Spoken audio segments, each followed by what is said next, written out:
Today we're reading a Australian classic story and it's called Wombat Stew. So let's get started. One day on the banks of the Billabong, a very clever dingo caught a wombat and decided to make wombat stew, gooey, brewy, yummy, chewy, wombat stew. Platypus came ambling up the banks. "G'day, dingo," he said, snapping his bill. "What is the water for?" "I'm brewing up a gooey, chewy stew with that fat wombat," replied Dingo with a toothy grin. "If you ask me," Platypus says, "the best thing for a gooey stew is mud. Big plobs of mud." "Blobs of mud," Dingo laughed. "What a good idea. Righty-o, in it goes." So the dingo scooped up big blobs of mud with his tail and tipped them into the billy can. Around the bubbling billy, Dingo danced and sang, wombat stew, gooey, brewy, yummy, chewy, wombat stew." Waltzing out from the shade of the ironbark came Emu. Emu arched her graceful neck over the brew. "Oh no, Dingo," she fluttered. "What have we here?" "Gooey, chewy, wombat stew," boasted Dingo. "If only there was a bit more chewy," she sighed. "But don't worry, a few feathers will get it right." "Feathers?" Dingo smiled. "That would be chewy. Righty-o." In they go.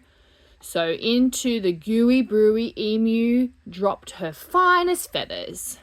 Around and around the bubbling billy, Dingo danced and sang, wombat stew, crunchy munchy for my lunchy, wombat stew."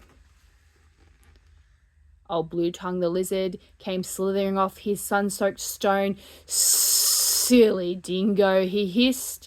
"There's no flies in that stew. Can't be wombat stew without crunchy flies in it." And he stuck out his bright blue tongue. "There's a lot to be said for flies," Dingo agreed, rubbing his paws together. "Righty-o, in it goes." So Lizard snapped 100 flies from the air with his long tongue and flipped them into the gooey, chewy stew. Around and around the bubbling billy, Dingo danced and sang, wombat stew, crunchy munchy for my lunchy, wombat stew." Up through the red dust popped Echidna. "Wait a bit, not so fast," he bristled, shaking the red dust from his quills.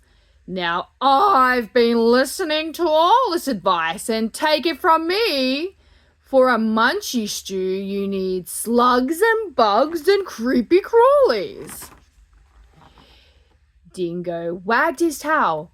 "Why, I should have thought of that. Righty-o, in it goes." So Echidna dug up all sorts of creepy crawlies and dropped them into the gooey, chewy, crunchy stew.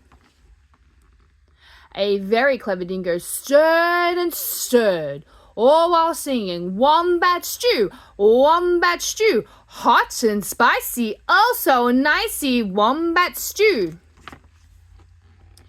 Just then, the sleepy-eyed koala climbed down the scribbling gum tree. "Look here," he yawned.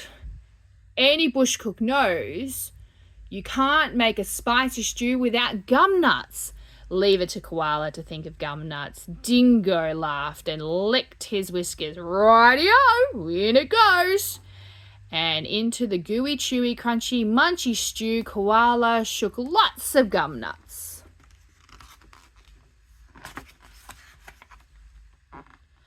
"Aha!"